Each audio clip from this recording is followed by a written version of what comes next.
ओम शांति। आज 28 जून 2022 है और आज प्यारे बाबा के साकार रूप से चले हुए मधुर महावाक्यों को स्पष्ट करेंगी आदरणीय आशा दीदी। ओम शांति दीदी। ओम शांति। बाबा ने कहा, मीठे बच्चे, तुम ब्रह्मामुख वंशावली ब्राह्मणों को बेहद के बाप से 21 जन्मों का पूरा वर्षा लेने के लिए श्रीमत पर जरूर चलना है। प्रश्न, क्योंकि बाबा वर्षा उनको ही देगा जो श्रीमत का पालन करेंगे। श्रीमत का पालन नहीं करे तो वर्षा क्यों देगा? उनका कहना ही नहीं माने तो वर्षा क्यों देगा? प्रश्न है, तुम बच्चे कौन सी तैयारी कर रहे हो? तुम्हारा प्लान क्या है? तुम अमर लोक में जाने के लिए तैयारी कर रहे हो। तुम्हारा प्लान है भारत को स्वर्ग बनाने का। तुम अपने ही तन मन धन से इस भारत को स्वर्ग बनाने की सेवा में लगे हो। तुम बाप के साथ पूरे मददगार हो। अहिंसा के बल से तुम्हारी नई राजधानी स्थापन हो रही है। मनुष्य तो विनाश के लिए प्लान बनाते रहते हैं। गीत है, बाबा स्थापना का प्लान करता है, मनुष्य जो है वो विनाश की प्लानिंग कर रहा है। गीत है, माता ओ माता। ये महिमा किसकी सुनी? दो माताओं की। एक तो बाप की महिमा होती है, तुम माता पिता। निराकार को भी ऐसी महिमा होती है, तुम माता पिता। क्योंकि पिता है तो माता भी जरूर होगी। तुम जानते हो परम पिता परमात्मा को जब सृष्टि रचनी होती है तो माता जरूर चाहिए। बाप को तो आना ही है कोई साधारण तन में। शिव जयंती व शिवरात्रि गाई जाती है। जरूर परम पिता परमात्मा अवतार लेते हैं।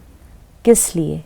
नई रचना रचने के लिए, पुरानी रचना का विनाश करने के लिए।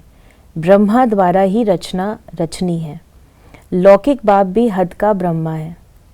वो अपनी स्त्री द्वारा हद की रचना रचते हैं तो उनको बच्चे ही माता पिता कहेंगे। सभी तो नहीं कहेंगे तुम माता पिता हम बालक तेरे, क्योंकि ये तो बहुत बच्चों का क्वेश्चन है। देखिए, शिव बाबा के लिए कहेंगे सर्व आत्माओं का माता पिता है। ब्रह्मा के लिए भी कहेंगे प्रजापिता है, तो फादर ऑफ ह्यूमैनिटी है। लेकिन जो श्री लक्ष्मी श्री नारायण हैं, उनके लिए सारी दुनिया के बच्चे कहे माता पिता, वो नहीं हो सकता। वे अपने बच्चों के माता पिता हैं। भारत में गाते हैं तो माता पिता तो जरूर जगत अम्बा जगत पिता चाहिए। उनके मुख द्वारा ही तुम धर्म के बच्चे बने हो। वर्षा तुमको शिव बाबा से मिलता है, इस ब्रह्मा से नहीं। जिसमें प्रवेश हुआ, जिसको माँ कहा जाता है, माँ से वर्षा नहीं मिलता। वर्षा हमेशा बाप से मिलता है। तुमको भी वर्षा बेहद के बाप से मिल रहा है। फिर बाबा ने कहा, अब इस चक्र को तो फिरना है। बच्चे जानते हैं बेहद का बाप ही स्वर्ग की रचना रचते हैं। उनको जरूर पहले सूक्ष्म वतन रचना पड़े, क्योंकि ब्रह्मा तो जरूर चाहिए। ब्रह्मा को भी शिव बाबा अडॉप्ट करते हैं, कहते हैं तुम मेरे हो। ये भी कहता है बाबा मैं आपका हूँ, तो ब्रह्मा वल्द शिव हो गया। शिव बाबा के 3 बच्चे, तीनों की बायोग्राफी बतलाते हैं। ये अव्यक्त ब्रह्मा फिर अव्यक्त, ये व्यक्त ब्रह्मा फिर अव्यक्त बनता है। तुम भी व्यक्त ब्रह्मा की औलाद फिर अव्यक्त औलाद बनते हो। ये बड़ी गुहे बातें हैं, इसको स्पष्ट करें। ये फरिश्ता जो ब्राह्मण सो फरिश्ता, तो अभी हम बाबा के बच्चे बनते हैं। जो व्यक्त रूप में है, साकार शरीर में है, तो हम बाबा के बच्चे हैं। उसके बाद फिर अव्यक्त, बाबा ने कहा अव्यक्त माना जब ये शरीर भूल जाता है और हम फरिश्ते स्वरूप में होते हैं, वो हमारा अव्यक्त स्वरूप है। तो हमको पुरुषार्थ करके व्यक्त से अव्यक्त बनना है, जैसे हमारा ब्रह्मा बाबा। बाबा ने कहा, ये जो रुद्र ज्ञान यज्ञ है उनकी ब्राह्मण ही संभाल कर सकते हैं। तो ये हुए ब्रह्मा मुख वंशावली ब्राह्मण। उन ब्राह्मणों को कहेंगे कुक वंशावली ब्राह्मण। ऐसे नहीं कहेंगे कि ब्रह्मा के मुख वंशावली। तो अब तुम बच्चे हो ब्रह्मा के मुख वंशावली।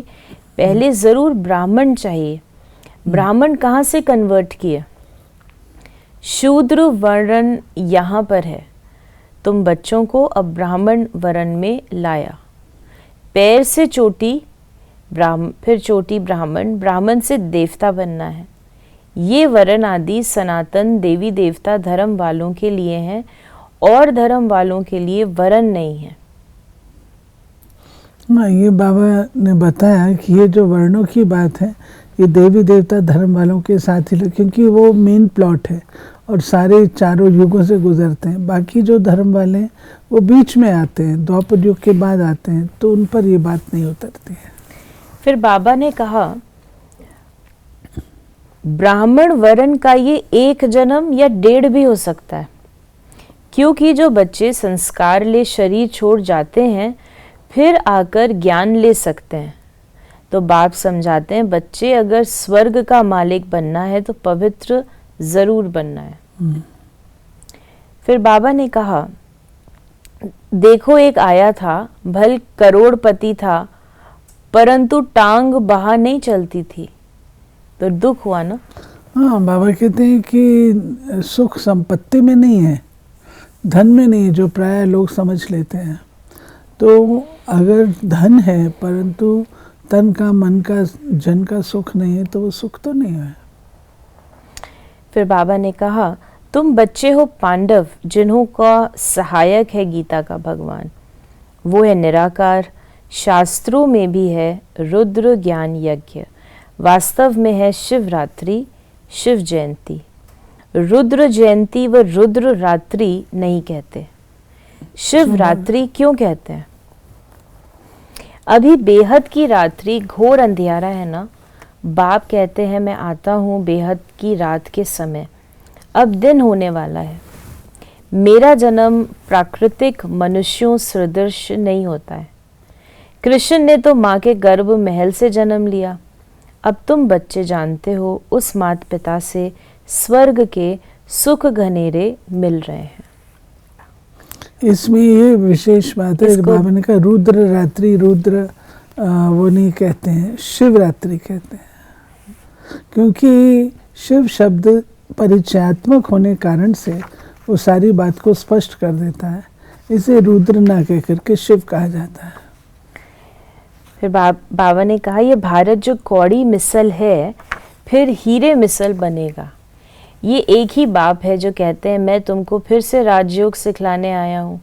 बेहद का बाप कहते हैं तुम ये अंतिम जन्म पवित्र बनो। इस माँ बाप से तुमको अमृत पीना है, विष पीना छोड़ना है। काम चिता से उतर ज्ञान चिता पर बैठो, श्रीमत तुमको मिलती है। नहीं, बाबा ने नई दुनिया की स्थापना की विधि बताई है और वो है पवित्रता। माता पिता से आप जन्म लेते हो तो माता पिता आपको प्रायः जो लौकिक माता पिता हैं वो तो आपको काम चिता के हवाले कर देते हैं, लेकिन जो ये अलौकिक माता पिता हैं उनको ज्ञान चिता पर बिठा करके देवता बनाते हैं। जिनको वर्षा लेने का निश्चय नहीं है वो कहते हैं बाबा विष छोड़ना तो बड़ी मुसीबत है। अरे तुमको 21 जन्म सुख की प्राप्ति होती है, उसके लिए तुम ये नहीं छोड़ सकते हो। भक्ति जब तप आदि करने से हद का सुख मिलता है, बेहद का सुख बेहद के बाप से मिलता है। फिर बाबा ने कहा बाप कहते हैं मैं साधुओं का भी उद्धार करता हूँ, क्योंकि शिव बाबा को न जानने के कारण सदगति को कोई भी नहीं पाते, वापस घर में कोई जा नहीं सकते। फिर बाबा ने हम बच्चों को कहा कि ज्ञान सागर तो परमपिता परमात्मा है, उन द्वारा सबकी सदगति होनी है। सतयुग में तो थोड़े होंगे, बाकी सब हिसाब किताब चुकतू कर मुक्ति धाम में चले जाएंगे। उनको शांति तुमको सुख मिलेगा। भी अगर इतनी पॉपुलेशन हो जाए तो तो नर्क जैसी दुनिया हो जाए। बाबा ने कहा उनको शांति तुमको सुख मिलेगा। अभी तुम पढ़ते हो सुख घनेरे लेने के लिए, जिनका पाठ है वही कल्प कल्प पुरुषार्थ करते हैं। जो ब्राह्मण बनेंगे वही स्वर्ग के मालिक बनेंगे, परंतु नंबरवार पुरुषार्थ अनुसार। फिर बाबा ने कहा कि अब तुम पांडव सेना हो, तुम बाप की मदद से स्वर्ग का फाउंडेशन लगा रहे हो। तुम स्वर्ग का प्लान बना रहे हो, अमर लोक जाने की तैयारी कर रहे हो। बाकी जो सब प्लान बना रहे हैं वो अपने ही विनाश के लिए। तुम हो अहिंसक, वो सब हैं हिंसक। बाबा बता रहे हैं कि आप बच्चे जो हैं सकारात्मक और पॉजिटिव का साथ दे रहे हो। शिव बाबा नई दुनिया की स्थापना करते हैं अहिंसा के आधार से। तो ज्ञान और योग के आधार से तुम नई दुनिया की स्थापना करते हो, वो हैं हिंसात्मक। तो वो क्या कर रहे हैं? दुनिया के विनाश का काम कर रहे हैं, मिसाइल्स बना रहे हैं, बॉम्ब्स बना रहे हैं।